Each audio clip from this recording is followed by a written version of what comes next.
Look, guys, there's no intro today. I knew there wouldn't be, by the way. Yeah. I don't have the energy. So just comment, and subscribe. And maybe the intro might be back next week. Importantly, subscribe. Yeah. To get the intro back next week. If you guys like the intro and you want to see it next week, I don't have the energy for it today. And I can't. It's not good to do something that you don't have full energy for. If you're gonna do something, you should put the maximum amount of energy. You don't want to just mail it in. Exactly. So I don't want to say it for the sake of saying it. So look, we're just gonna have to get into it. You'll know what happened this weekend. I'm dressed in all black here because I witnessed a funeral settings. I just know, I feel like this episode's gonna get better views. And you know how Man United fans, they just come out of the woodwork, bro. Cockroaches. They just come out of the woodwork and they start messaging me. And the guys I've not spoken to, you know, I was in Canada for a wedding. Yeah. And since the wedding, I've not spoken and said a word. No pop up to any story, no hello, no happy birthday, no nothing. Guys are messaging me. It's nasty, but Man United have had this day circled in their calendar for a long time. Not necessarily this exact fixture, but like the win on Arsenal at the Emirates. They've had it circled in their calendar for way too long. Because I agree with you. Every group chat that I'm in that talks football was just more boisterous than ever. Was more loud than ever. Instead of 5-10 messages, I had 3,500, 4,500 messages. That's the thing. When Arsenal win, all my group chats. It's cricket. It's quiet. Yeah. 2 messages. When they lose, Chelsea fans, United fans, everybody wants to message. Do you know what was killing me? Some guy in the office was he was talking before the game about how he thought Man United was going to win. And I was like, no, come on, no chance. And then afterwards, he's like, told you Arsenal hold that. And then he was like, at the end, he was like, but I still want you guys to win the league. Yeah. After cussing us out, after saying all of that, he's like, but I still want you guys to win the league. No, respect that. That's a real Man United fan. Look, Man United came to the Emirates and they won. Last couple minutes, Cunha scored a goal after Arsenal had equalised. And United are going to get their time on this podcast because I think there's a lot to say around Man United and kind of quite a few comparisons to make. Obviously, Michael Carrick's, we spoke a bit about him last week. Yeah. Questions I had. Right, we'll get to all of that, but we are going to start with Arsenal. And firstly, there's different issues to talk about with Arsenal. There's issues that people have with team selection. There's tactical issues with the way that we're playing, and there's a mentality and a bit of a player. Almost how much do they want it kind of thing. So look, let's start with the selection because I think that's one of the most common ones. And look, a lot of people are mainly focusing on Eze, and Eze not being in the team. And I've been focusing on that for a while. I've been focusing on Ethan as well. Shout out Ethan, by the way. But Eze can play in this team on the left, or he can play in this team in the 10. There's 2 positions for him, so it's not a case of one person has to come out. But Arteta needs to get him on the pitch, a lot more. Because I understand that the Villa thing hurt you, but Zubamendi's not going to be dropped for 4 months now. Because he's passed it to Mbeumo in a massive game. That's true, right? That's true. And we don't need to get onto Odegaard's performances or what Trossard's been on this that stat. I don't know if you've seen. Of all the guys that haven't scored, players. So look, he can either get in at left wing or he can get in at 10. I said this from the Man City game that Eze is too good to not be in this starting 11. Right. And I believe that the whole way through, but for whatever reason, Arteta has decided to do what he needs to do. But before we hone in on that conversation, let's go to the front 4 specifically. Because I'm not going to make this a targeted thing. But we are going to get to the captain. Right. Because he is the captain. And I can't just let him get the buck stops at him on the pitch. Right. It should do, right? That's the responsibility you have as an Arsenal captain. Yeah. I should look at you but firstly, Saka, I think we need to have a conversation now. Yeah, because we kind of said it. And I need to this isn't me saying he's been poor. Yeah. He doesn't have it or what, but Saka's name was on that graphic and it shouldn't be on that graphic. So obviously, as a disclaimer, I didn't actually watch the game. I was out and about. I was away on holiday. I traveled back. I was traveling during the match time. So a lot of my stuff isn't necessarily this game specific, but to your point in general, I agree. I said it to you. I don't know if it was on air or off it about how Saka's down season can't be this season. Like, of all these seasons, he's been carrying us for so long. He's been the main focal point for the attack. He's literally held us down when there's been no one else to hold us down. Yeah, so for that, we thank him for sure. And he can have a down season. It just can't be this season. Let it be next season. Yeah, come and get us the 15 and 10 that we need this season to win the league, and then have a down period next season. And Saka's thing is interesting because somewhat of his performances are still there in spurts and like patches, like he's a threat in games and stuff, X, Y, and Z. But yeah, when you have 3 games in a row where you haven't won, or 2 games or you've drawn and then lost the third one, I need goal and assist Saka back. Yeah. I need change the game Saka back. I'd actually substitute like the Inter Milan performance, which was a good performance. Yeah, very good performance with no goal or tangible output. Yeah, for like a meaty Saka performance in the Premier League that comes with a goal or an assist. Agreed. And and the thing, and obviously we're doing it sort of not necessarily to call it individual players, but the thing about it is that graphic is so damning is because it really speaks to some sort of systemic issue. Yeah. Like Saka's normally been the guy, regardless of the system that we've played, that's been able to find himself in dangerous positions to shoot and score. Yeah. And now I don't know if it's players, I don't know if it's the triple team staff, I don't know what, because he's had that before as well. He's got his numbers. Yeah. You know? And he's not really getting into positions where he's taking as many shots, full stop, as he was before. Saka used to have a couple of shots that was like, it was like he didn't even need to get that one off, but I'm just happy he's being aggressive. Now it feels like he's almost forcing it when he's taking these shots or when he's in these shooting positions, because he's like, I might not get another one for another 10, 15 minutes. Who knows? Another shooting opportunity. And I also think that, like, agreed, it is systemic, and we all get to that. But Saka for 4 years has been, and even Julian Lescott said it on that podcast, the thing about Bukayo Saka, he makes the right decision every time. Oh, yeah. So for 4 years, when I've watched Bukayo Saka play, the ball comes to him and he makes the right decision. If he needs to play the pass on the overlap to someone running, if he needs to cut inside, put the ball to the back post, take a shot, whatever it is, he makes the right decision, pick someone out in the box. He's not been doing that for a long, for a while this season. 2 months, 3 months maybe this season.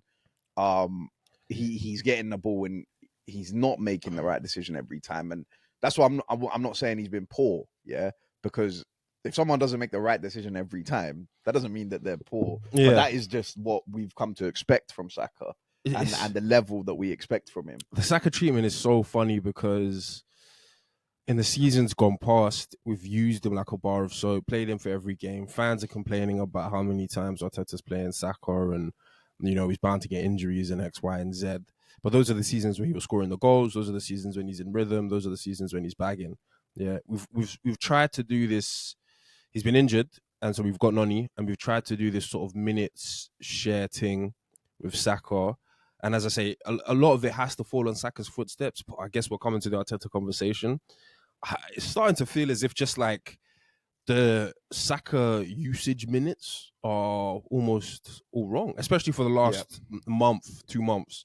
Like there's games that we're playing Saka that I don't know if we need to play Saka in this game. And then there's games that we're not playing Saka, where I'm like, this is like, we need something here. This is a Saka game. Forest and Inter. That should have just been the other way round. Or, you've not played him for Forest. Don't play him for Inter. Yeah. Again, we've won. We're happy. It was a great performance. We didn't need to win. But then make sure he's fully rested and for the United game, wherever it is. Don't come out and sort of allude to the potential tiredness in the camp. Don't come out and allude to this kind of stuff if we're going to be playing some of our biggest and best players in nothing burger games. Like, but at the same time, because I do agree with your point. I'm just saying, exactly. Gabriel and Rice got their rest versus Milan. Rice had a full rest, and neither of them played well yesterday. Yeah, there isn't a necessarily like sweet science, perfect science to it, but I just feel as if with Saka, there is a lot of it that is on him in terms of just please score an assist, bro. Just please do what he was doing before. I don't know what it is, but there's so much in this team, especially as attacking units, where I can't tell you that Saka just isn't as hungry as last year, or I can't tell you that it's the injuries or whatever it is. Like I can't necessarily say it's one specific thing that has caused this lull in form, and I don't think Saka's sort of lost it in terms of his ability. So it's just super, super, super odd. Yeah. And now we're in a position where we don't really have the safety blanket anymore. We don't really have, like, how many games now are not Saka games? Like, how many games now just become must wins? Need 3 points, need him within the first 60 minutes of the match. I don't want to be waiting too many times for Saka to come on and change the game. Yeah. And ultimately, the issue with that has been because when Saka is on the bench, he always has to come on. Exactly. Because we're never in a situation where we're 2-0 up, 3-0 up, or whatever. Saka can have his rest. We are waiting for Saka to come on because we still need to score a goal. It's also quite nasty because you end up waiting 60 minutes for nothing to happen. Exactly. Yeah. But that just bring Saka on, and that again is on Arteta for the decision making. But I'm also not just going to accept that this is the level of our attacking players, regardless of coaching. Because we were saying at the start of the season, like, for these problems that Arteta has in terms of coaching and attack, the abundance of options. No, it's too much now. It's too much now. And why I say it's so convoluted is because someone like Gabriel Martinelli is a perfect example. Yeah, Gabriel Martinelli's got like 7-8 goals this season. He's got 1 in the Premier League and 6 or 7 in all other comps. Like, how can that be? And you'll tell me he's played more minutes in the cup competitions and the Prem, whatever. That's calm, yeah. But the one goal that he did score in the Prem came off the bench in like a 15-minute cameo. So it's not necessarily that Gabriel Martinelli needs 60 minutes to be able to make an impact. Yeah. There is something that is going on in the Premier League system, or how Arsenal are approaching Premier League games, that is so tepid. That is so, like, restrictive of guys getting their shots off or chances off or into goal scoring opportunities, because there's so many other guys who are in that similar situation where they'll have bare goals in other cup competitions and they just won't have any in the Premier League. Yeah. And we could be playing the same teams, if not better teams. Inter Milan are a rigid, solid team. That's their whole thing. Yeah, we've been able to put 3 past them. As Harish is saying, it's a game with no pressure. And then you come to the Premier League and the exact same pieces, yeah? Like, what was it before the Portsmouth game, we were saying how we needed a spark, yeah? We had just drawn to someone. Was it Liverpool? We just drawn to Liverpool and we're saying that we need a spark and we need this and we need that. And we go to Portsmouth and guys can score hat-tricks and guys can look bright and guys can do all of this stuff. And I get it, it's Portsmouth, but I don't really understand what's happening in those specific moments when a player can be a threat, a goal threat, be able to score and put up GAs in another cup competition against differing sort of levels of competition, Inter or Portsmouth. And then it comes to the Premier League and you can play the top or the bottom of the Premier League and just not get any threat or not get any sort of results out of these guys. To me, that's one of the biggest, like, puzzles of this season. Yeah, and look, we're kind of mentioning it now, but I do think that kind of has been a theme across the season. But obviously the set piece goals were obviously helping that a lot. And obviously at the end of the day, it's just about winning. We obviously kept saying, like, you said there, Arteta doesn't need to show us that he can play good football. Yeah, just needs to win the games. I've seen beautiful football under Arteta. Like he has that in his repertoire, or whatever. But this season, and the question about, are these set pieces sustainable that fans were throwing at us and whatever, and can you win the league if you keep on doing this and own goals? Well, I don't think we can. So Arteta's gonna have to fix that. We're gonna have to start scoring some open play goals. Yeah, we are. We're definitely gonna have to start scoring some open play goals. I think, look, Arteta's got a lot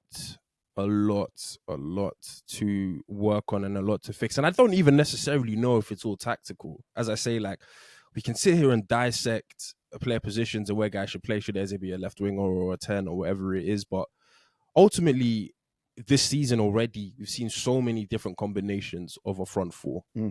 Yeah. And in a lot of those games, we're still waiting on the own goal or set piece bailout. Yeah. So there has to be something that Arteta's doing. I think also there has to be some work that Arteta has to do, for me, working on the mentality of the players, of somebody taking some owner, somebody showing some quality. These goals, we're going to come into Carrick and stuff, but these goals that Man United have scored, how much of that is like Carrick's scheme Carrick's system, or just Carrick being able to walk into a dressing room, breathe some life into Cunha, breathe some life into Doku, get them feeling as if they're Premier League players and they can score all sorts of goals. I feel as if we get to a lot of Premier League games and we're almost so over reliant on the plan. Yeah. Like we have to follow the plan to a T. Yeah. And that if that doesn't work, then there isn't a plan B. Yeah. Like me relying on my own personal quality or individuality, or just, am I gonna beat a man? There isn't enough of that in our team by any stretch. I saw someone say that plan A is get the ball to the wingers, and hope that they can beat their man or whatever, create a dangerous opportunity. And plan B is set pieces. Yeah. And that's really what it is. For Arsenal, where it has been. But before we dig a little deeper on that and the tactical side of things, we're spoken about Saka. Saka needs to up it and up it quite a bit if we're going to win this league. Trossard, I have nothing to say on because Trossard's already given us. Like Trossard's not a starting left wing or someone else. He's just going to get 25 goals. Again, Arteta, can you put Noni on the left? Like that again, I didn't understand yesterday. He brought Noni on for Trossard and he put Noni on the right and he moved Saka to the left. Yeah. Now, cool, Saka can play on the left, but that's our best player. That is our best attacker. Like, don't move him when Noni can actually just play on the left, and he would have been up against Dallo, knock it and run and put in the box, whatever. That I don't get, but someone else needs to stop up because Trossard has done his stint. Gyökeres and Jesus, neither of them are good enough. Was it that bad? Yeah, neither of them are good enough. Like, Jesus started, and he offered more than what Gyökeres offers, because he was winning second balls. So the ball would bounce and Jesus would get a stud. And it would go to an Arsenal player. And just that alone was a bit more. Not just a bit more. That alone, like all of a sudden, like in the first half, the first 30 minutes we played well yesterday. But that first 30 minutes, Jesus doing that created like 3 or 4 transition counter-attacking opportunities where we're a 4-3 just because Jesus has won a second ball bouncing ball and he's been able to get to that. But outside of that, he was poor. He had this one chance where we were breaking and it was a good opportunity and he takes a heavy touch and he kicks it out of play. Just runs the ball out of play under no pressure. So, and then obviously he got taken off for Gyökeres. Gyökeres comes on and Gyökeres, I didn't really notice him in the game. So the two of them are just not good enough. One of them will have to go in the summer, maybe both of them, depending on how bad it gets. But that's fine because Jesus is already, again, similar to Trossard, Jesus has already given me more than like what I actually thought I was going to get from expected. Him. So that's fine. Gyökeres is just, he's not who we thought he was. Agreed. He's not who we thought he was. And I was saying before the game how I didn't think it was a game to start Gyökeres. I know he didn't start because I thought the first 60 minutes of the match was going to be cagey. I thought the first 60 minutes was going to be like, it could have been not anybody's game, but like not much in it in the terms of spacing behind or some sort of basketball game. So to bring Gyökeres on, I don't know what we're 2-1 down, 2-2, whatever it was. 2-1 down. It doesn't seem like his game type, and that's part of the problem. It seems like Gyökeres only thrives in that certain type of game type, that like spacing behind, balling behind, we're moving it along quickly. And we've spoken about how things seem systemic, and I'm not here to say that it's not all Gyökeres' fault. Gyökeres has got to do more because that whole bouncing ball, second ball stuff, that's like irregardless of system or that's irregardless of whatever it is. Gyökeres has got to do more, but I just don't think really that we spent the whole summer hearing about how Arsenal are going to have to learn Gyökeres' style, Gyökeres is going to have to learn Arsenal's style. I just don't really feel like that's happened. Like I feel like Gyökeres is still trying to play his style, and I feel like Arsenal are still trying to do our style with a Havertz type striker. And there hasn't really been much meeting in the middle. I think Gyökeres has tried. In the middle. I think Gyökeres, the way he's running, I mean, he was probably running channels in Sporting, but he's linking up the play. He's trying to drop deep and get the ball from Gabriel, even though we've seen him get robbed in that area because that's probably not what he wants to be doing. He's doing it. Probably because he's being asked. I don't think Arteta's changed it from what we see at all. 1%, 0.5%. I don't think Arteta's changed it. Whether that's Arteta, because we know what Arteta's like, that putting a show on and saying, well, you should have brought me Sesko. Yeah. Because I'm just going to force this guy to play the same way that I would force Sesko to play. And whatever, I don't know what's going on there. But look, Gyökeres, that's fine. He can be a squad player. He's not terrible, like you say, but he's fit for a certain game state. And he's fit for a certain game state. Arsenal don't play in that game state 90% of the time. So that is what it is. I really feel a type of way about it, to be honest, because it's calm if Gyökeres is not going to be that 15 goal, 20 goal a season striker. Like, there's not many in the league. That's why everyone's sort of looking for one. But I don't I just feel as if we haven't really tried our hardest to make it. Like, see these kind of, if Gyökeres, basically what I'm saying is, if Gyökeres was missing chances, I'd be like, yeah, calm. This is done now. If it was a Nunes thing, where Nunes was and Nunes scored a couple good goals, great goals, but Nunes was also missing bare chances, and fans can say, well, that's not on the system or the manager or X, Y, and Z. It was on Darwin Nunes because he didn't put that chance away. One-on-one with the keepers, missed it. Like, Gyökeres gets a half chance a game, a header from a tough angle a game, and that's his 90. That's his 90 minutes, and that's his 70-minute cameo. So I hear it. It's not enough. He needs to be doing more because there's more to the game than just the whole scoring thing. But that's really what I wanted to judge him on. Yeah. And I just don't feel as if from match days 1s, 2s, and 3s in the league when we're facing these big teams, and I'm like, can we just put Gyökeres through on goal?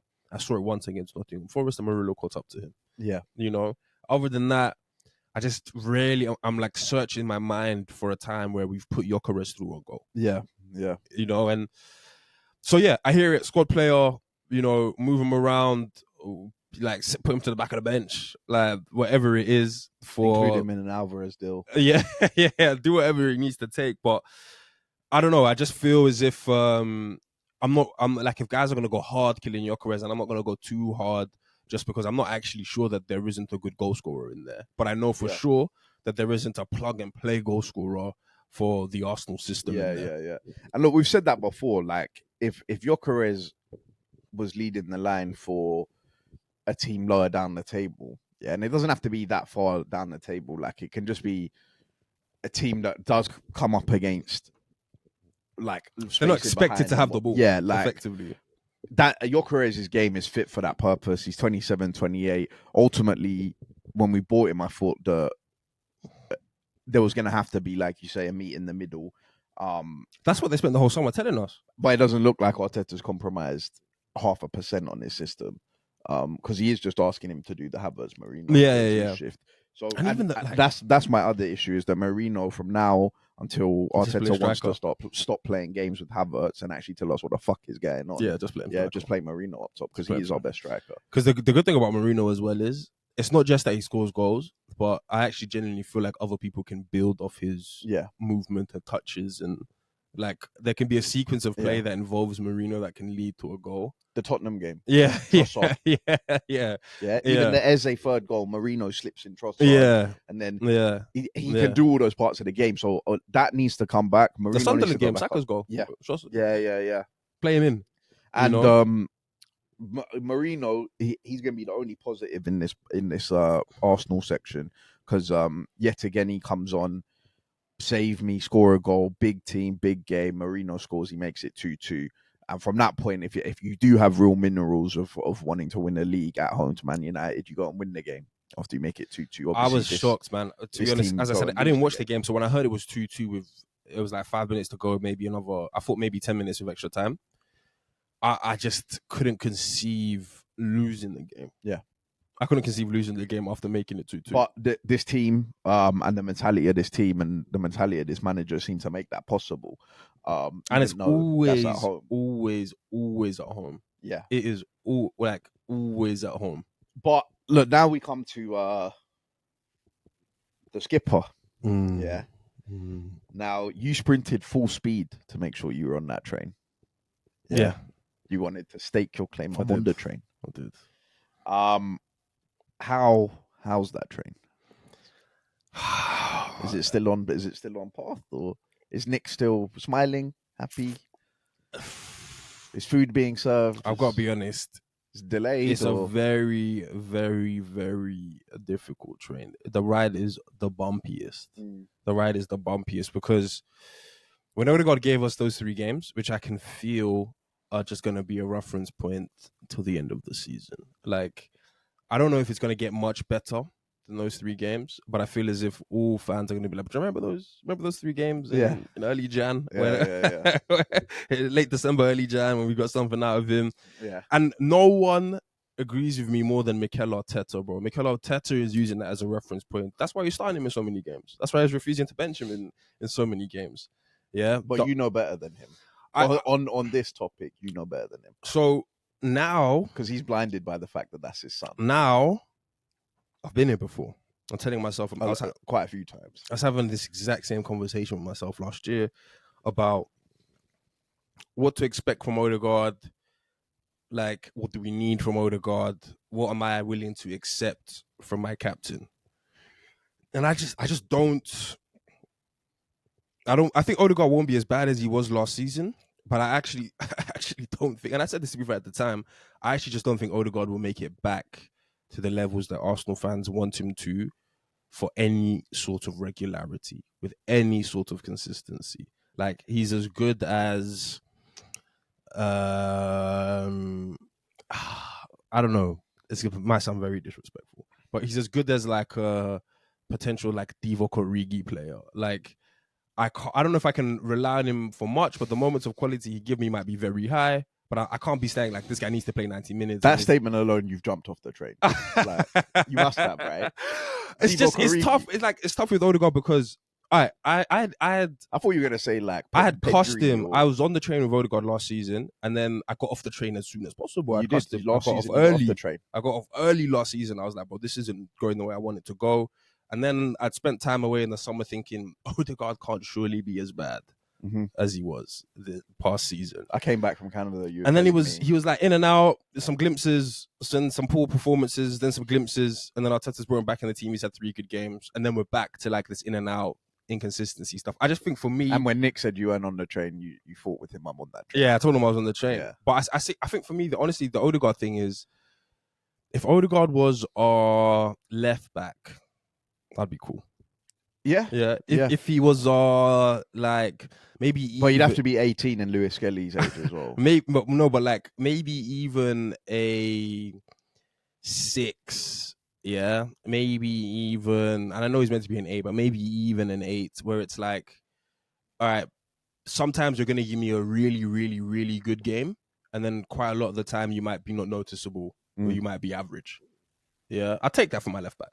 I'll take that from my potential, 6 or right back or whatever else would be, even my left winger. But I think for Odegaard, the thing is like, because we're not scoring goals, there's so much onus on this position to be creative, to be forward thinking, to be this sort of maestro. And Odegaard is just so far from that with any sort of consistency that I'd rather just remove the piece from the team. Yeah. Because what's the point in having an inconsistent piece? Yeah. In that position, like we're consistently struggling to create chances. Yeah. Consistently. So why should I struggle now? Why should I struggle with an inconsistent chance creator in that position? And if you ask anybody what Odegaard's in the team to do, is to create chances. But I honestly think as well we're gonna have to have a wider conversation about mentality and all this kind of stuff. But I honestly do think that the armband and stuff, I think it gets too heavy for him. Yeah, and look, if this wasn't an issue before. Yeah. And look, that's a fair point. Yeah, but I feel like we can't skip over this because right now we've just lost at home to Man United. Yeah. Now, obviously things pan out however they're gonna pan out. But if I say to you that the Arsenal team that wins the Premier League would have lost to Man United at home in the league, that doesn't sound right to me. That doesn't sound like that's the Arsenal team that are going to win the league. The one that loses at home to Michael Carrick's Man United in their second game or whatever. But obviously it can happen, it can turn out. But the reason I think we need to talk about it and actually have is because as much as the armband is weighing heavy and we all kind of know that Odegaard shouldn't be the captain and the rest of the players voted for him, it's not his fault necessarily that he's the captain. Right? He should give it up. He's been chosen that. Not even that he should give it up, but you are the captain now. You have been the captain for 4 years. I need to put that standard on you. I can't remove that stand. You are the Arsenal captain that is meant to bring the Premier League back. No. That is your job, bro. I agree. Yeah? So, but that's my point now. So I need to hold you to a standard where you need to be able to perform. I just think we need to put him in the closet for a little bit, put him on ice, cool him down. And but the train keeps going, bro. What you're saying isn't wrong. But now it's at a point where I think Odegaard's probably told guys I don't want to be captain. Like, I think Arteta now, like a lot of it for me has to circle back to Arteta because, as you said, and the one-to-ones. How can it be obvious to, us as fans and some previous Arsenal captains have made some comments about him? Like, I just don't, it doesn't seem as if, and even just if Odegaard really was Arsenal captain material or really was this sort of leader that Arteta sees within him, he would not come out and verbally dispel any sort of anxiety or questions around him. But on the pitch, he would show us. Yeah. He'd lead through performances. He'll turn up exactly, and he would do his job to the best of his abilities so that everybody can say, well, the captain did his job today. For the first 2 years, he was a brilliant Arsenal captain. He was. Which is why I need to hold him to a standard. But that's my point. Now I think it's like, I don't know, like I think it's all got too real for Odegaard. And you're not wrong. And that's pathetic. You're not wrong holding him to a standard. You're not wrong sort of labeling all this criticism at him. But it's more for me on Arteta, just take him out. Yeah. Just like stop being stubborn. Like, I'm sure he's suffering. I'm sure he's hurting. Yeah. He's hearing old Arsenal. I've never heard Arsenal captains really have much of an opinion about anything. Yeah. Now all the Arsenal captains coming out of the woodwork saying. But at the same time, we're not really like, oh, I'm sure Saka's suffering. But I'm sure. Well, let's baby these guys. No, so that's my thing. I'm sure your career is suffering. If Saka was, we're just telling them you need to up it. But yeah, and that's because they can handle that criticism. They've shown that they're capable of handling that criticism. But my skipper that's meant to bring me the Premier League, we can't it's not that we can't call out. It's not that we can't call out Odegaard. It's not that X, Y, and Z. It's just that so obviously calling out Odegaard doesn't get the best out of him. Yeah. Because we've called them out for a year now. We've called them out for 18 months now. We've said, please be better. Please do more. And the worst thing about Odegaard is... But you convinced me that the one-to-one was going to work, bro. I was sat there thinking... It had to work. I was sat there thinking, I don't know, that's Arteta's son and how harsh... And you were telling me, no. And you convinced me that what I said, the one-to-one was obviously had because Odegaard, every second touch for the first 6 months of the season, Odegaard was trying to get a shot off. And then he got injured, and then he came back, and he was like, "I'm done. Yeah, I'm just gonna go back to being me." I honestly, I've made my mistakes with the Odegaard train because I've also wanted it to get off the ground. Yeah, I've tried to get behind him, tried to support, fan the flames, my capitan. But honestly, cold light of day, just looking at it, like I think he's just too nice a guy. Yeah. He's just too nice a guy. He's too Mr. Nice Guy. I don't care if he's the first in training in the morning. I don't care if he's the last out. Don't care if he texts everybody the details for dinner and all this kind of stuff that just a good teammate does. Like when the going gets tough, and the going has been tough for the last 3 games, Arteta, you're telling us that he's not a guy you rely on. That you're telling us I need to take him off at the 60th minute. So, it's almost as if, and I know Arteta's a stubborn guy. I know Arteta's got ego. We so I know these captains coming out and saying stuff about Odegaard isn't going to make Arteta change his mind about it. It's going to make him dive deeper into the Odegaard is my captain realm. He'll do anything, even if he means winning the title by 1 point on the final day of the season. To say that Odegaard was his captain, as opposed to changing it, getting a reaction from the boys, and storming to the league. Having this shit wrapped up by April. Arteta will choose winning it with Odegaard with 1 point, no guarantee on the final day. Yeah, just to prove his point. But I'm here for all of Odegaard's slander. There's no leg I'm gonna stand on to sort of back him. The only thing I can say now is I'm more on Arteta I said it in the Inter game. Like, I don't think Eze was amazing in the Inter game, but I didn't think it was poor. But I know Arteta would have given Odegaard the Man United game. I knew Arteta would have given Odegaard the Man United game and said, hey, well, look, have another game, X, Y, and Z. And we knew at the time that was the wrong call. And now we've gone 3 games in a row without winning, drawn 2, lost 1. We've not scored a goal, barely scored goals in that time. We had a 7-point lead, that's now a 4-point lead. And all of this question marks about captaincy. And like, we could have had this exact same period. Yeah. If Declan Rice or Gabriel was the captain, but at least it would be one less narrative or talking point. Yeah, like it wouldn't be like agreed. it wouldn't be like because I wouldn't be questioning. Like I've already said, Gabriel and Declan Rice weren't great yesterday, but they've been our two best players all season. I also know that in the next game, like Gabriel would be a monster if he was, I can bank on Gabriel giving everything. I can bank on Rice giving everything at Leeds away. Yeah, I can bank on Odegaard giving everything, but boys that exactly. Because also like we're kind of semi-tentative, whatever. Because you said that Odegaard's a nice guy. You know who else was a nice guy? Zinchenko. Yeah, but look, Odegaard's thing is, and look, I do just want to say this, because the point you made right at the start of this is correct. Yeah, if the midfield had Odegaard and Eze, because it also kind of joins in with a point we've made on this pod before, a point that you've made. It's a psyop. Like, forget about Odegaard, because at this point Arteta just take him out of the team and then we don't have to talk about it, which I wholeheartedly agree with, right? But if Arteta's gonna show faith in his captain, can my captain please repay my gaffer for putting him out there in some sort of way, right? But that is on both of them. The issue is that Eze is there. Yeah, it's not a 16-year-old Ethan Ranieri, who I still thought was better than Odegaard last year. Yeah. But it's not someone that you just absolutely cannot trust. There's no Premier League experience. You can't throw him in there. We have Eze there. But if you also want to put them both in the team, you can do that. I don't have an issue with that. Yeah, like Odegaard's not a terrible football player. Like you say, the armband is getting to him.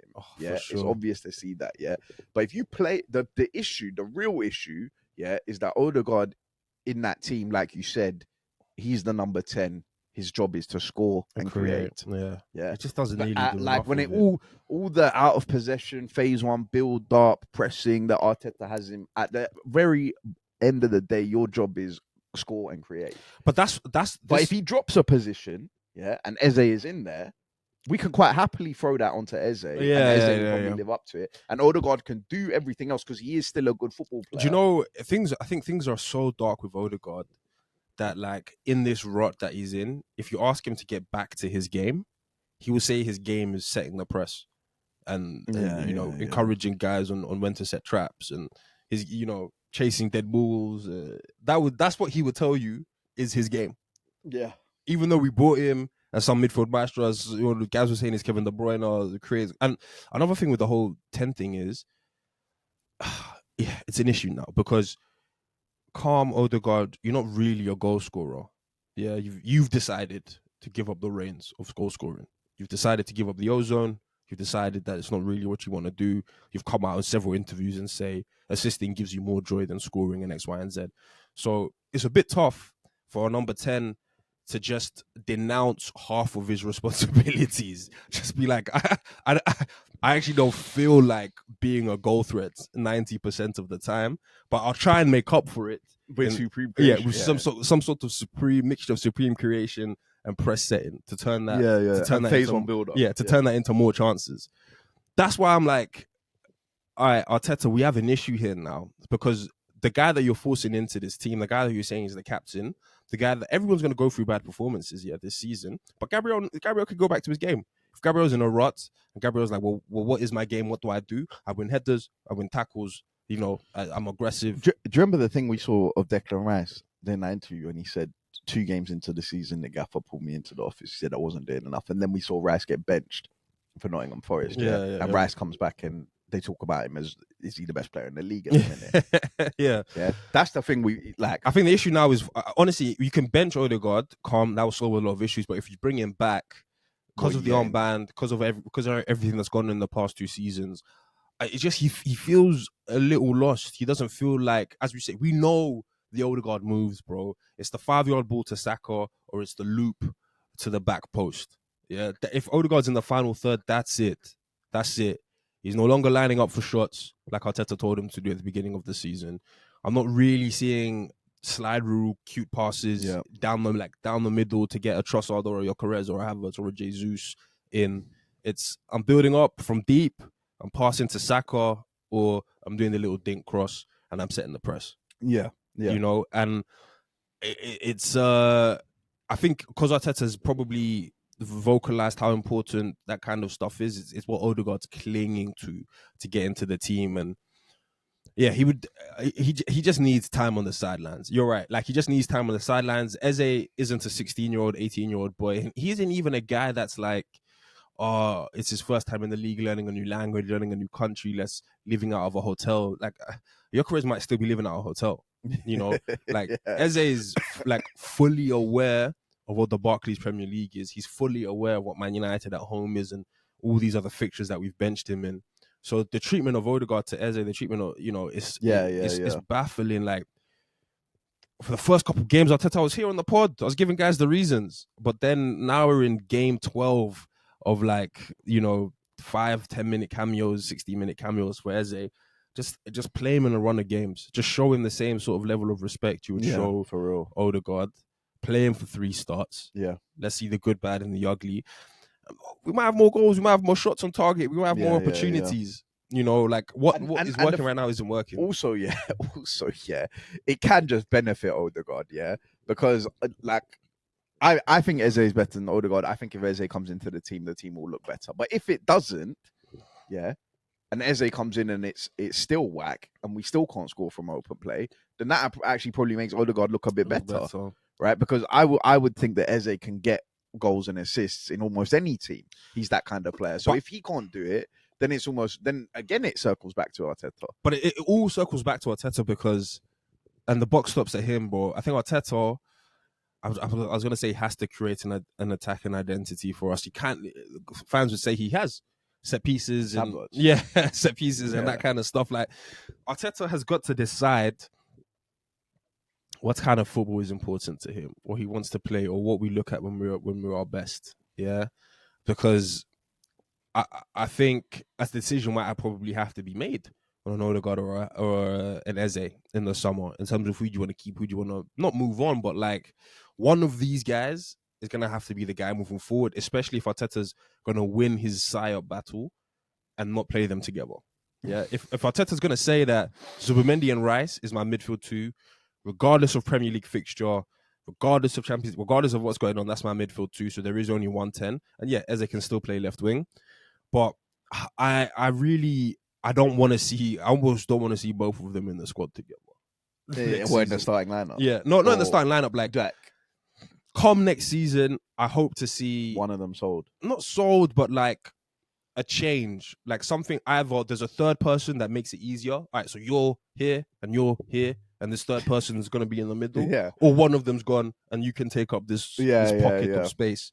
Because for me, Arteta has to hold so much blame, and it sort of pains me to say because I really am a fan of Arteta, but it's been 3-4 years now, man. And I'm not as like down in the dumps as other fans. I didn't watch the game, so it's like I've been saved of this scarring memory.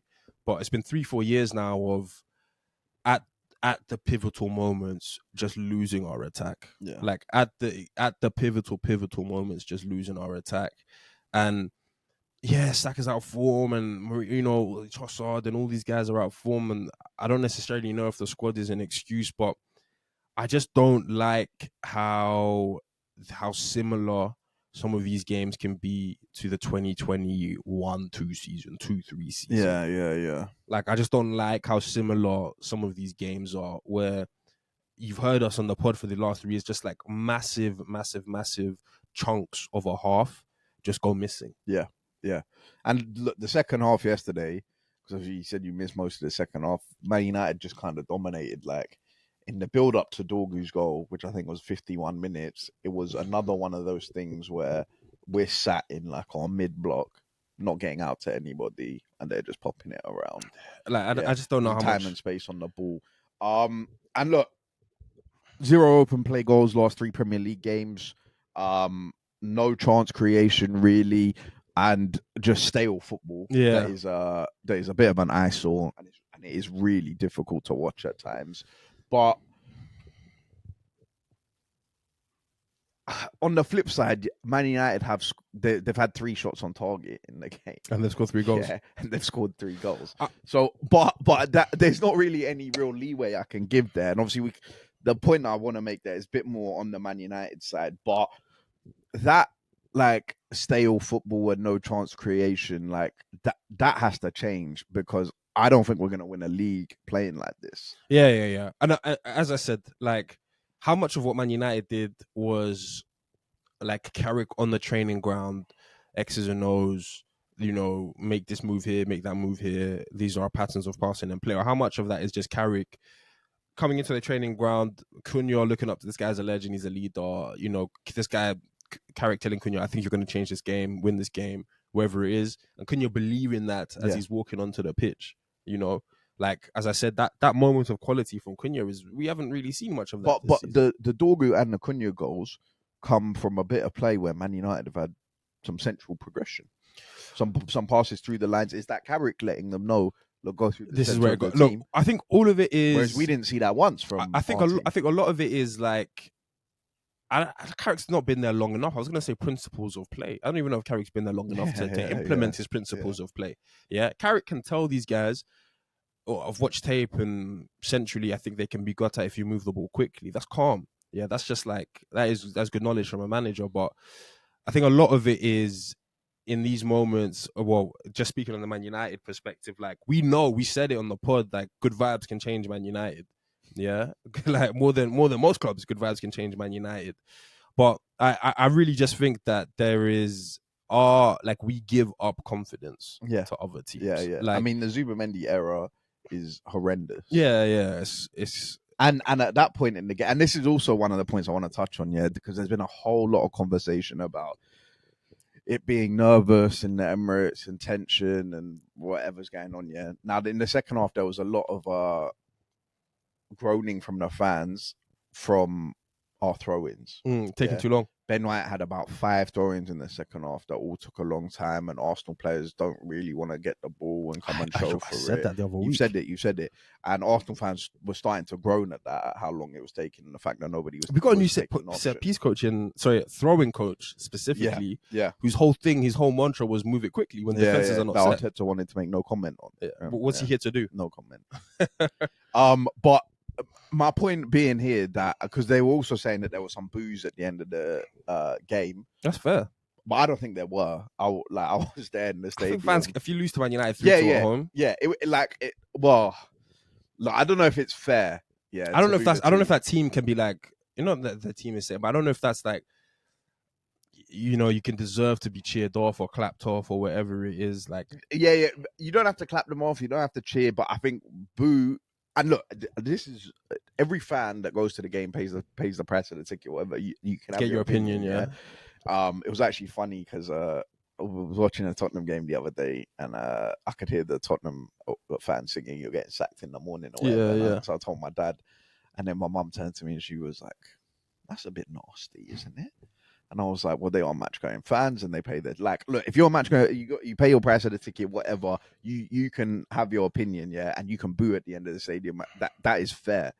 I'm just saying, for me personally, I don't think it would have been right to boo them, because at the end of the day, we are still 4 points clear. Yeah. This team does still, like, have something to fight for. I don't know. Maybe they don't deserve our, like, faith because of what they've shown us in previous years, but I think that's where the boos come in, though. It's that grey area of, like, I don't want it to get to April and then I boo. Yeah. Boo now. Yeah. So things change. So I don't get to April. And look, that's what I'm saying. But from where I was sitting in the stadium yesterday, I didn't hear any boos. Yeah, I saw Gabriel and Declan Rice go over to clap some of the fans, and I saw the whole stand on the far side clapping them. Yeah, and then as they walked around, Odegaard did his walk round, Timber did his walk round, and I just saw the Arsenal fans clapping them. I didn't hear any boos.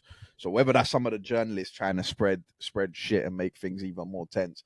But on the tension thing, I've said this to you before, that comes from the players and Arteta. Yeah, because at the start of the game, the atmosphere is up. Yeah, and in that first 13 minutes, we're playing well. There's no tension. There's no, like, if we lose the ball, nobody's groaning or whatever. And we scored. The atmosphere must have been good enough for us to go and score a goal. Or an own goal even. Yeah. Like, I don't know why people think all of these set pieces go in at home and all of these own goals go in at home. It's because when we get a corner or whatever, the fans are doing their job. They're applying pressure. Yeah. I even had Man United fans telling me yesterday, I hate it so much how Arsenal fans react when they get to a corner. Yeah. Obviously, the fans are doing their job but when Saliba makes a couple of mistakes, and Gabriel plays a sloppy pass, and Zubamendi chalks one up. The fans start to groan, and they said because we're just throwing it away, we're playing. And Zubamendi does that. That happens in second half. Dorgu scores. If we come back and we're having shots on goal and the keeper's making saves and we're back, the fans are there for it. The fans are not going to be groaning. I can guarantee you, they're not going to be groaning about misplaced passes. And the reason they do that is because they're getting frustrated and they've seen this so many times before. Yeah. I think the PTSD plays a large part into how the fans are acting, reacting online in the stadium. But that is also, I feel like, any big team, Man City, Liverpool, whatever, if Zubamendi, if that is Gravenberch, if that's Rodri, whatever, if he makes that mistake, I don't know. The fans are going to groan. I don't know what happened, but I wouldn't be surprised if some Liverpool fans were booing on the weekend. As they were traveled all the way down from Liverpool to Bournemouth. Have just lost 3-2 in the 90th minute, 94th minute. Yeah. Like, what is going on this season? Like it's natural. I hear it. That point about it being tense and whatever comes from the players. And to be fair, Arteta did address that. Arteta did say, "Look, that is on us." The credit I do want to give Man United is just that. Let's get to Man United. The credit I do want to give Man United is just that. I think that you can really be in the running for fifth. Or sixth for top four. Like top 5 Champions League positions. I think they're fifth now. No, I don't know where they are, 6th or something. They might be 4th because they were Chelsea above, won though. Yeah, but they were above Chelsea at the start of the week. Oh, is it? I didn't know that. No, so I think they might be 4th. Yeah. The credit I want to give Carrick is just that. Like, I don't know how much to say. He's beaten Pep. He's beaten Arteta. Massive. Yeah. But as I say, because it's so new into his thing, I don't know how much to say on him, like in terms of what he's doing. Yeah. But what he has done is platformed Man United to go and enjoy the rest of their season. Well, look, hopefully, like what they would hope. This is where I was going to start the conversation. Yeah. Imagine, in some dark universe where we've done so many bad things that we're being punished in the next life, and we're Man United fans. Yeah. And Carrick has just won these 2 games. Yeah. If I was a Man United fan, I'd be calling for Carrick to get the job. No. Right. You're saying that as an Arsenal fan, though. I'm asking you to put your shoes be a Man United fan. Because if I had seen my manager wipe the floor with Pep 3 days after getting the job and then come to the Emirates and win, no, right? It's big. And nobody's won at the Emirates. Bayern got moved to. Atleti got moved to. Villa came on an 11-game win streak. They just won at St. James's Park this weekend. They got moved to. Yeah, Michael Carrick's come. He's knocked over 1 and 2 in 10 days. Yeah, of work on the training ground. He's managed to pick up 6 points, probably get them in a decent position. If I was a United fan, and look, I agree with you, I'm not a United fan. As an Arsenal fan, I'm like, yeah, don't give him the job. But if I was a United fan, I'd be saying, well, how many other guys just get it on Pep and Arteta immediately? No, I agree with that. Like, if I was a United fan, would I?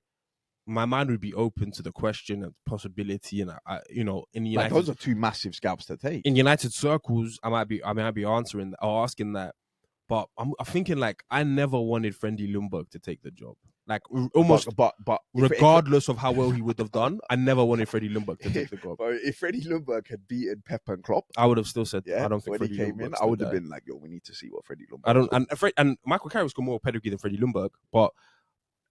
As Arsenal fans, Freddie Ljungberg had beaten Pep and Klopp. I'm not asking for Freddie Ljungberg to take the job. Because we would have been like, yo, what is this? Like, have we just unearthed a gem? He could just wipe the floor with United fans can ask that question. And, like, I hear it because Carrick has managerial pedigree and there's all, maybe. It's the 2 scalps he's taken. That's it. That's what I'm basing it on. I think for him to get that, I would like, can I ask the question? Yeah. I wouldn't, like, seriously consider it unless he gets some way, somehow Champions League football. If he gets Champions League football, would you think you think he's platformed them? Yeah, he's platformed them 100%. And if he gets Champions League football, maybe it's like a first refusal type thing. He has to get it. Like they offer him the job and it's a first refusal type situation. But I just think for the Man United manager, like it's so important. This next one, like this, I've said this a couple of times, but this next one, I think will really sort of define the wilderness that they're in. Either you're on your way back or we're literally having the same conversation in 12 months' time when Carrick's out of a job that can happen. But at this point, bro, I got to put my chips on the guy that's just knocked off Pep and Arteta. I would hesitate to put my chips until the guys like it has to almost be under night. The thing about the Oli thing was Pep and Arteta. Those are like I can't believe what I saw on Sunday. Man United were good in both games, deserved winners in both games. Obviously, I didn't really watch the game, but for sure in the City game, deserved winners. Yeah, like United haven't won at the Emirates since 2017, and this is Arsenal's best team. Look at the gaffers that have come in that time. It's tough for me I can't put myself in the United. Like, would I be happy as a Man United fan? Yes. Would I be clamoring for Carrick to take the job? I don't know. Like, as a Man United fan, I'll be telling myself I've been here before. United fans looked at it when Carrick got the appointment. They were like, well, yeah, these next 2 games are 0 points, City and Arsenal. And then we go to Fulham and we go to the rest of the fixtures, and that's when we start picking it up and try and make a run. But they picked up 6. I even with my United hat on, I can't convince myself that Carrick's the guy with these 2 great results and 2 great performances. And the performances for me are even better than the results. Like, these performances are huge.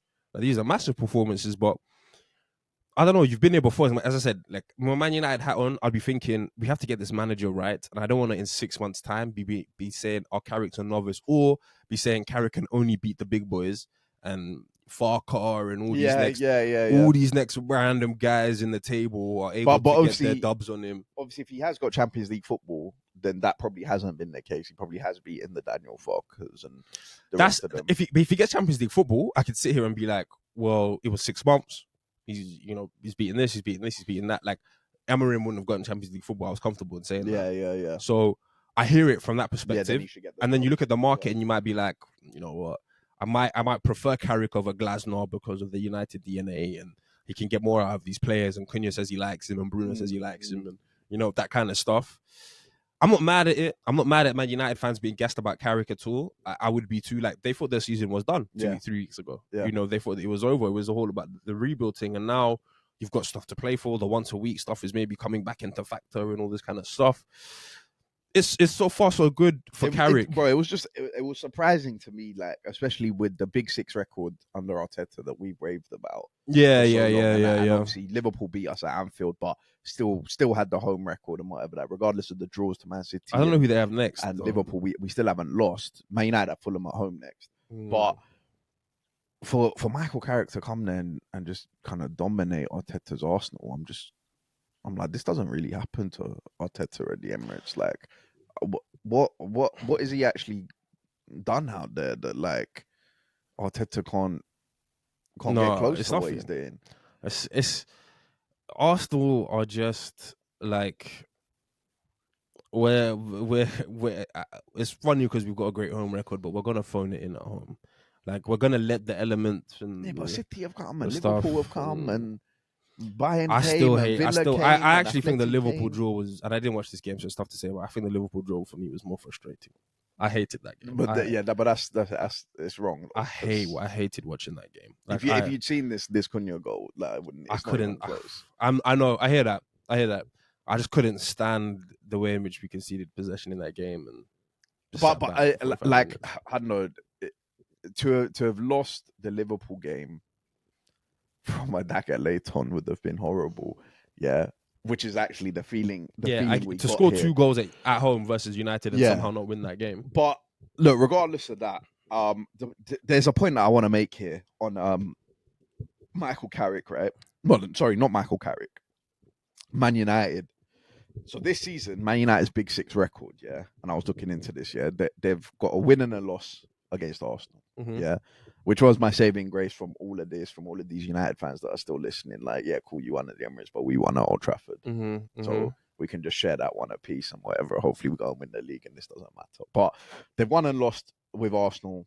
Obviously, first team to win at the Emirates this year, so they're even. They've won and lost with City because they beat them. They lost so they're even with City. They've won at Anfield, and they still have to play Liverpool at Old Trafford. Home. Yeah, they beat Chelsea at home, and they still have to play Chelsea. And they beat. They drew with Tottenham away, and they've got to play Tottenham at home. That game's coming up soon. So they lost at home to Arsenal. They lost away at City. The others, they've got 4 wins in there, against Big 6 sides, and a draw with Tottenham. Fair, yeah.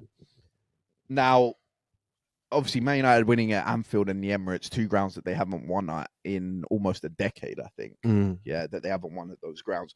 And obviously that was Amorim, the Anfield one and the Chelsea one. Yeah. So this is a point about Man United. We have conversation about summer business and who had the best window and whatever. Like Man United brought in 35 Premier League goals, quote unquote. Obviously, it pans out differently to that. But Mbeumo scored 20 last year. Cunha scored 15. Prem proven. They went and whacked the money on that. I think Man United win at these grounds because we know this. We've been told this by bare managers about the big games, and those games are won on moments of quality. And that's what we didn't have for Liverpool. Man United have won these big games because they have because they have moments of quality on that pitch. And ultimately, they have more of that than Arsenal do. Yeah. Right? Like, Mbeumo, we've called the sniper, we've called the killer. He gets that chance from the Zubimendi fuck up, and I don't know if that's one of the United players from last year who was Xerxes, or I don't know whoever was playing in that position. They're probably not as clinical. Yeah. And Mbeumo makes that 1-0 just as he did at Anfield when he got the chance. He made it 1-0. Just like when he got Sanchez sent off. So he's done his thing in those big games. Obviously, he scored against Man City as well. Like his big game record. Bruno Fernandes, we know what Bruno Fernandes does in the big game. He played well again yesterday. He got the assist at Anfield that led to their win. He scored against Chelsea. And Cunha's obviously turned up and done what he done yesterday. He had a good game at Anfield. But those players, those forward players, are those moments of quality in that business that Man United have done. I was just looking back on it and I was like, well, that is what wins you those big games. Like Man United, for that to be Man United's Big Six record is impressive. Yeah, no, I agree with that 100%. I also feel like there's not an overcoaching at Man United though. Like, the Cunha and Mbeumo's and the Brunos are told to go and express themselves on the pitch, and I feel like a lot of these other top clubs, there is this like, just monotonous overcoaching of what you can and can't do on the pitch. Yep. And it's proven that ball doesn't lie. Real football still wins. Like, I think you described it best. Like, Carrick's brought the vibes. He's told Cunha yesterday, look, I believe in you, bro. Yeah.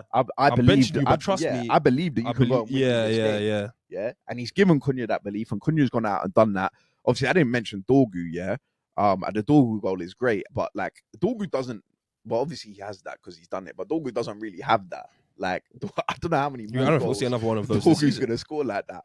But yeah, look, I mean, I just wanted to make that point around, I think Man United, like, the proof is kind of in the pudding almost, or it's almost coming like more and more true about that business that they did in the summer and paying that money for Cunha and Mbeumo, because those might be the two guys that do get them Champions League football, that do make the difference. Yeah, I think if any manager puts Cunha and Mbeumo in a system that allows them to express themselves, goals and assists. And that speaks even more to good business, like you say, any manager. Yeah, so we're not signing these guys because they play Ten Hag ball, or because they play Amorim ball. No. We've signed these guys, and any manager, if we need to chop and change the manager, the new guy can come in. 100%, 100%. So yeah, and we'll move it on. So, Villa, we got to talk about Villa. Officially. From the Tiki Taka podcast, Laws and Rules, officially an elite team. Yeah. They've gone to St. James's Park. I haven't seen anything. Those are our stipulations. If you win at St. James's Park, 11v11, Liverpool hold that. Because if they go down to 10 men, it's not the same. But if you win there 11v11, you are an elite team. No, Villa have done well. And Villa's still in the title race. No, Villa. I don't consider them challengers, but they are in the race. When you lose at home to Everton, the only way you really get anyone to believe that you're back in the title race is if you go and win at St. James's Park. Yeah, like, and that's what Villa have done. They lost at home to Everton last week. I thought, I think a lot of people probably thought, this is where they slip and they'll draw or they'll lose at St. James's. And they've just gone there. They've won 2-0. Arsenal have obviously lost. The gap is 4 points. I think Villa have played a lot of the tough away games as well. They have. So man, I don't know. They seem to just be hanging in there or thereabouts. Just signed Tammy Abraham. They're looking to get some goals in. Yeah. They actually realised that the January transfer window exists. Is open. Them and Man City have both realised that. No, I could just credit to Villa. Look, we got to watch this space. I credit Villa for staying in the fight. I said it time ago that I don't think they have the squad. I still don't know if they have the squad, but that's a big statement. At the same time, if Arsenal and City are just gonna be joke, man, then why not? Then why not? Like, I mean, this weekend push all the way. I think it's a big statement, bro. It's a big statement. It's a big statement. It's a big win because I didn't necessarily think that they would win the game. I thought they would have been a draw. So to win and get all 3 points and sort of lock off Newcastle's thing is massive. And the performance was, I missed the first half because I was traveling to the Emirates, but I caught the second half at the Emirates, was watching it on the screen, and they played well, bro, that second half. They're defensively solid. It's a big win. It's a massive Onana, though, they just won't win that game without Onana. Like, he was everywhere. Like with Newcastle, and obviously a big miss for Newcastle, Bruno G was injured, didn't play. Yeah, I heard. And Newcastle haven't won a game that Bruno G hasn't started since he came to the club. Not this season, since he came to the club. That's crazy. They haven't won a game that he hasn't started. But Onana, the way Onana was galloping round the pitch, picking up loose balls, shutting down Tonali, it was a top performance. Yeah, Newcastle thing seems dark though. Like, yeah, it is a bit. I know they won a couple of games in a row, but I thought this would have been one that would have been good not to lose. You can only have so many losses in Newcastle. Yeah. And they can still capable of achieving everything they want to achieve, top 6 finish or whatever it might be. But because you had so many losses early into the season, that you're running out of room for some of these losses now. And I get it, Villa are a title challenging team, so it's not the worst loss to have on your CV. But I thought that this would have been a great point to have on your CV. Yeah. Like, where Wiss is back and all this kind of stuff, and now it's back to the drawing board. It's kind of showing that Eddie Howe yet again with the European football. Yeah, it's back to the drawing board. Can't hack it, and whereas because guys were saying that Arsenal looked tired, even though we played on Tuesday and played at home on Sunday. Villa played Fenerbahce away on Thursday. Right, then they had to go to St. James's on Sunday. It's crazy, right? And they went there and won. Like, Newcastle played Champions League on Wednesday. They had an extra day rest. They're at home to Villa, and the Eddie Howe with the business that they did in the summer. Obviously, a lot of people saying it's not great business and whatever. Maybe it isn't, but he's built the squad. Like, I wouldn't say Newcastle's squad. Villa's squad is better than Newcastle's squad in terms of who can come in and whatever. Newcastle have a lot of players. They have like Murphy and Elanga. They have Barnes and Gordon, Waltemada and Wissa, the midfielder. They do have quite a few injuries, but I think it speaks to Emery. I think like going and winning there, I think it's just another sign of like, yeah, okay, that's a top coach. That's a top coach. Emery's doing very well this season. Even a 3rd place finish for Emery, to be honest, is massive. Yeah, it could be manager of the season. Yeah, it's massive. It's massive. Especially with and obviously everyone talks it, but the way that they started. But yeah, I think it's going to be interesting, man. Who do Villa have next week? They have Brentford. They have Brentford at home. So look, it's going to be interesting because obviously that Everton performance, maybe Villa could have that again. But yeah, that was a massive statement from them. And then lastly, we skipped them last week to talk about Tottenham. This week we're going to skip Tottenham because we'll just copy and paste from last week. Yeah. I literally just go watch last week. Even Tottenham fans, I saw Fuad said no match reaction today. Copy and paste, go watch last week's one. So yeah, but we didn't talk about Liverpool last week. Who last week were on a 13-game unbeaten run, something like that, 12 or 13. Yeah, something like that. And it looked like it was going to say the same. A point at Bournemouth, not a bad point. It's a tough place to go. We know that. From 2-0 down, you fought back to 2-2, but no. Other ideas, set pieces and long throws, causing Liverpool issues again. Yeah. The goal is atrocious. The last one, the third one, It's For you know what it reminded me of? The Buendia one. Just bouncing bodies. But I'm looking, where is that? For that to be the way that you don't pick up a point here, you know, I like.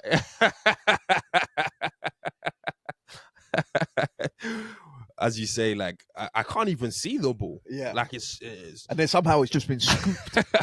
There's players on the floor, and then I just see Adley like wheeling away in excitement. I mean, Bournemouth haven't won a game in like 12 matches, man. Like, well, they beat Tottenham. They beat Tottenham.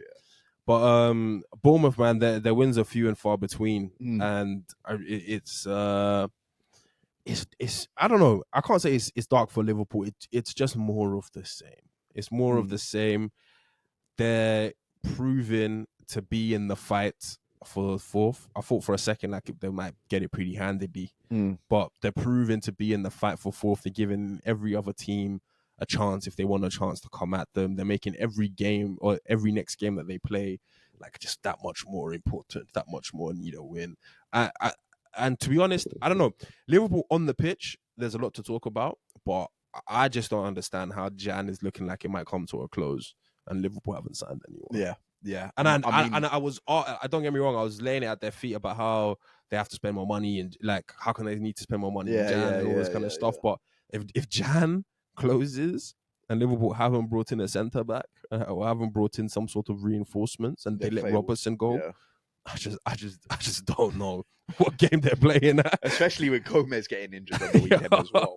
But look, firstly, credit Bournemouth, for the way that they play as well. Like, and they're missing some guys. Tavernier's out. Yeah. Tavernier, Kluivert, Semenyo's gone. But we spoke about Iriola and obviously kind of them being winless before the Tottenham game. But you tune into a Bournemouth game and you do know it's going to be entertaining. Like we've had conversations about how boring some Premier League football can be. Bournemouth are one of those teams, bro. That was an entertaining game. And Arne Slot said it in his interview, I think, before the game, because he'd been mentioning a lot about coming up against low blocks. And that's why, because Liverpool completed the hat trick of no wins against any of the promoted teams at Anfield, right? Leeds, Sunderland, and Burnley all drew. And Arne Slot's talking about low blocks and breaking them down. And I think Steven Gerrard was like, yeah, but you are the manager. Like, you're telling us every week that like the low blocks are the issue. Well, fix that. You're the only one that can do anything about this. You just keep coming out and say low block, but fix it. Yeah. And before this game, Arne Slot comes out and he says, low blocks have been an issue in the past, and that's what. But today we play Bournemouth, an intense team, so maybe we don't have that issue today. And they didn't have that issue. Because it wasn't a low block, but they got pressed off the pitch. With a real second string Bournemouth team. Like Adley, I don't know how many minutes he's had this season. They had their new signing. Well, that's my co-host with Bournemouth, and they had their new signing, Alex Toff. Hungarian. He came on. Alex was looking alright in the final 10 minutes. I was like, bro. Yo, Evan Nilsson. Evan Nilsson activated. Bro, activated. For real. He should have scored the winner before the winner actually came. But so I literally saw a quick piece of Jamie Carragher on Monday Night Football and saying that because obviously now Man United and Chelsea are above them. Saying that he is worried about Liverpool making the top 5 or whatever it needs to be, top 4, top 5, because the league is set out in a way that it's very much set pieces, long throws, that sort of thing, right? That's not just an Arsenal and Arteta thing. That is a thing across the league. And counter-attacking football and counter-attacking from set plays and whatever. And Liverpool, he was saying, don't deal with any of that. Like at all. They don't deal with the set pieces, the long throws, the counter-attacks. They don't deal with any of it at all. I mean, Van Dijk and Slot had to blame the wind for the first goal. So if they're not going to deal with any of that and teams are just going to keep doing that in the Premier League for the rest of the season, it's going to be trouble. And I mean, if they don't make it, you said to me about saying Van Dijk and Salah, 34 years old, Europa League music. Whoa, don't whoa, yo, Van Dijk and Salah cheating in. Oh man, come on, bro. Victoria Pilsen. They're asking seasons on that line. What's Victoria that guy's Pilsen. name? Steve McManaman. They're asking him to come down from Champions League stuff. To come and commentate on Liverpool Europa League stuff. Go and join Amy Lawrence. As a part of the go to Kazakhstan. Go to all of these places, Europa League. And Liverpool, great. You know, when they start doing Champions League fixtures, it's a great Champions League. You've got Barcelona, Arsenal, you've got Real Madrid, Man City, and it's not finished yet on Thursday night. And you know what? On Thursday night. You know what will kill? You know what will kill Liverpool fans even more? Great fixtures, Champions League, Man United, Bayern. Man United. The fun doesn't stop there. In Thursday, we're going all the way to Kazakhstan. Liverpool have got a game against the mighty. To see Alexander Isak, Prem record transfer, Florian Wirtz, Prem record transfer, Salah, Van Dijk. To go and see them play Slots pre-match. Yeah. No, he won't be there. If they're playing Europa League, the Liverpool man, you're right. But I'd die to see Slots pre-match Kazakhstani, deep dive. Yeah. The low block. We'll come off against this manager changed everything from last week. He changed everything. He's not doing what we want him to. We said. But yeah, look, it's looking sticky for Liverpool, man. Van Dijk, you got to hold that. Trying to blame the wind. Okay, tweet of the week. Actually, I haven't been on Twitter. It's going to be tough. Any Liverpool slander will be my tweet of the week. Calm. I've got when I die, I want the Arsenal squad to lower me into my grave so they can let me down one more time. That's good. That's just the feelings this week. That's good. MVPs? MVP and rookie. Justin. Yeah. Well, Gagey and Paddy. Yeah. I stayed up for that, I didn't stay up for it, but I watched it in the morning. Unbelievable fight. Yeah, seemed like unbelievable fight. Seemed like it. And I was surprised that guys had Paddy as the favorite because I like Paddy and I know Paddy's a good fighter, but it's a jump. Like Paddy's been fighting a lot of good guys that are like beneath him. Yeah, he's like, you know how Dana has like the Sean O'Malley. Dana has the star boy on the Starboy route to the championship. So I was leaning Gagey just because these kind of like Gagey's like he's turning into Michael Chandler. Yeah. These kind of like top level fights, this is just mainstay for him. They are the same in it. Like we say Michael Chandler is the litmus test, but if you're fighting Gagey, that's also like if you beat Gagey, you're serious. Yeah. Go on ahead. Go to the championship rounds. Yeah. Like and Gagey gatekeeper, sorry. That's He just lives in these 5-round fights with dogs. Like he just keeps coming. He just keeps coming and coming. And like you can even get up on him a little bit, but obviously he's but the violence it doesn't really make him go in his shell. Like it make and same with Paddy. But Paddy's tough. Paddy's tough because I thought Gagey was piecing him up. Yeah.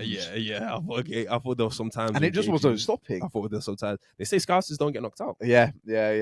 So shout to that fight. Shout out to Paddy because even though he lost and he hasn't beaten the gatekeeper, putting in a good enough fight like that, not getting knocked out, you're going to be one of the guys. You are one of the guys anyway, but one of the guys that everybody wants to see in there again pretty quickly. Like you're not going to lose that much stock from this fight. I mean, they say Scousers don't get knocked out, but I'd like to see you in the ring with Curtis Jones. I'd rip Curtis Jones apart. I'd rip Curtis Jones in half. There'll be no issues. First round. Over in the first round. Over. First Scouser to get knocked out. Curtis Jones. Done. On a similar note, I've got Song Yadong. Apologies, brother, from the UFC and Dana White. You got robbed. Like typical.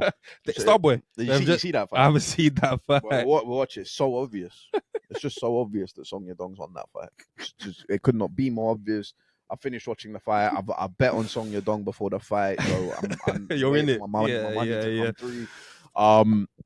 And they say that Sean O'Malley has somehow come out with the win.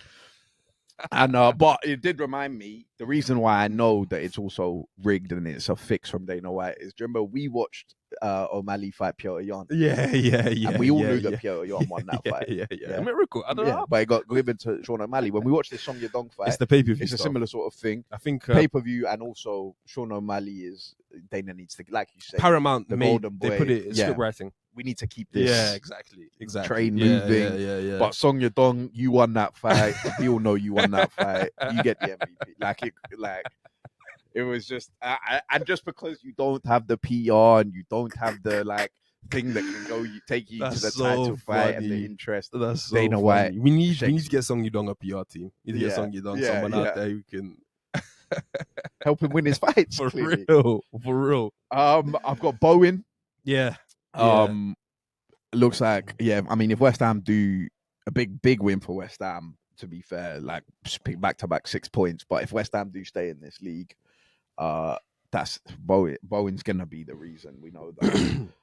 It's huge still. Rookies, I want to give it to, I haven't confirmed this yet, so I want to give it to Jean-Philippe Mateta's agent if he ends up going to Nottingham Forest. Yeah, because I can't wrap my. I'd rather stay in Palace for 6 months and then just move to a team in Europe. Just move back to France. Move to Italy. I mean, Mateta would rip it up in Italy. Yeah, go to Spain. Go wherever. Italy's the one. I know guys are telling me he's only on 40k. I'm like, all right, bro. Maybe you deserve to be paid more than the 40k. You're a decent Premier League striker, but there isn't a point in a relegation scrap. Like, what is? But to be fair, what if Marinakis gives him 200? The Marinakis promise. That's what he gave Gibbs White. No, Marinakis. Like in Italy, I wouldn't even trust a contract for Marinakis. I've got to be honest. I was going to say write it down. I wouldn't even trust it in writing. I wouldn't trust anything written down. Okay, but unless you're Morgan Gibbs White. Let's say that one was promised to him. For the sake of the conversation, we can trust it. No. Yeah. That's where you're getting the rookie from. When you go to Serie A, yeah. And look, I agree with you, yeah, obviously, but it's always the conversation of what does the player want, right? Does Mateta want to go to Serie A, play for a Napoli, or whoever it is that's in for him, play Champions League football player at the highest He's taking level, too much influence from his agent. I think Mateta's agent. And make 80k, 90k. I know why. Like, it's Napoli. Like, bro, if he is going to Forest, we know why he's going to Forest. It's Napoli, it's Inter, it's Lyon, it's Marseille. There's a team in Spain in there. Yeah. And it's everybody. And they're all like agent fees 5%. And then there's Nottingham Forest agent fees 15%. Yeah. And 200k. And the agent's like, oh, well, like this is the best offer. All of that agreed. So there's only one reason Mateta goes to Forest. Agent fees. Yeah. And salary. Agent fees. Why are you being different? Because I think what's his like? Why would Mateta go to Forest for like 60 grand? I think that's why the agents really fucked him up. Because I think Mateta's thinking like, yeah, but then Mateta's just a Mateta. moron. I'm telling you, 160k in Milan is 200k in fucking Nottingham. Like, bro, you're gonna get taxed down and whittled down and past the decimal places over, and when it comes out in the wash, you've got X amount. But that X amount in Italy is like 10x amount in the UK. Like, so just go. Like, if the difference is 40k, if Nottingham giving him 200k, but his other offers are in the 150, 160 range. Obviously, we don't know the digits. It's still a better offer to go to the 160 than to go for Nottingham Forest for 200k. Agreed. And I guess length of year maybe matters, but Mateta's not old, is he? But I don't even know if he's getting 160 from them. Like, I feel like Mateta would just make that call. Like, that's why the agent's really. That doesn't seem like a different. That's why his agent's getting rookie of the day for me. But then Mateta can get a rookie for just being a bitch. Like, well, I'm waiting for because Mateta has to sign the contract, so I'm waiting for that. Yeah. If I see Mateta next to Myrianakis, he's the rookie, smiling. Yeah. He's the. It's not his age. He's just signed his career away. Yeah, exactly. It's just signed for maybe 6 months of 200k. Yeah. Like, what are we doing here? Yeah, because West Ham and Nuno, they're making it difficult. For maybe 6 months of 200k, and even next season, I just don't know. Like, I know Forest have to do a whole rebuild thing. I just don't know if Nottingham Forest finish above Forest because that should have been this season. Yeah. Did you see the bit with Mavropanos and Alderete? No. The West Ham player takes a shot. Yeah, this is towards the end of the game, and the shot hits the crossbar, and the ball goes past Mavropanos and Alderete, and they're just fighting each other. Is it? They're fighting each other on the pitch, just 2 yards in front of the goal, and the ball goes past them, and they're just squaring up each other and hits the crossbar. I'll get it up on the highlights. Bro, it was funny, bro. I saw the West Ham fans beefing Shaq. Yeah, I saw a little bit of that. Yeah. Hey, surprised. My MVP, Harry Wilson. Again, I brought him in this week. That's why I gave Bowen. I'm starting to feel the Harry Wilson love all of a sudden. Oh, I see where this is nice. I watched. It's funny. I watched the Fulham Brighton game. I told one of my mates, they were like, "Why do you watch that one?" And I was like, "Because those are like two of the best managers in the league." Yeah. And he was like, "What?" And I was, bro, it was a good game. Also, the funny thing about the Harry Wilson points is, you feel all is lost. You're like, yeah. You're like, oh, it's just not today. Verbruggen's done you so. I haven't even seen the cut. Bro, it's a free kick from like 30 yards in the 95th minute. Yeah, but you know, shout out both those managers as well, because that was a good game to watch. I enjoyed watching that game. But my last rookie, because I can't finish the episode without Arteta and Odegaard. Yeah, you can get that one together, father and son. You both are causing me like almost irreparable mental damage. Yeah. So please, like, can we change it? And get this shit back on track. We have one more MVP. Ethan Marino. But yeah, Ethan, yeah. Shout out for sure. Ethan. I mean, as expected, I knew you was a baller. Yep. But I knew there was a place for you in this team.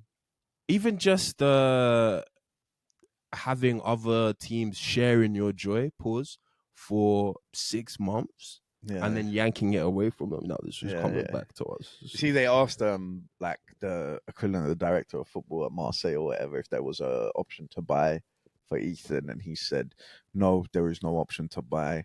Everybody knows that he is one of the main assets at Arsenal. There's no option to buy. He will be here. The idea is for him to help us and for us to help him, and then he will go back." So. And look, Ethan, that spot in the summer, it's yours. If I have to start a protest. You have to drive to France, you have to drive to Marseille and get back. And if I have to drive a certain someone else to Bavaria, I'll drive them to Bavaria, because there's a place for you in this team. There always has been. That's funny. Look, I don't know. Yeah, look, like, comment, subscribe. Let us know if you're disappointed that there was no intro. There will be an intro next week, hopefully. Yeah. One can only hope. We almost did not put this pod out. We almost tried to took a lot of strength. Take a different route and put a different pod out that we had in our archives. But yeah, it's part and parcel of the game, innit? Like the ups and the downs. Trust me. But hopefully Arsenal don't leave us with the same end result for the third year of podding. So I'll be diabolical. We'll be back next week. Hopefully you guys enjoyed listening to this. Like, comment, subscribe, and we'll see you next week. Peace.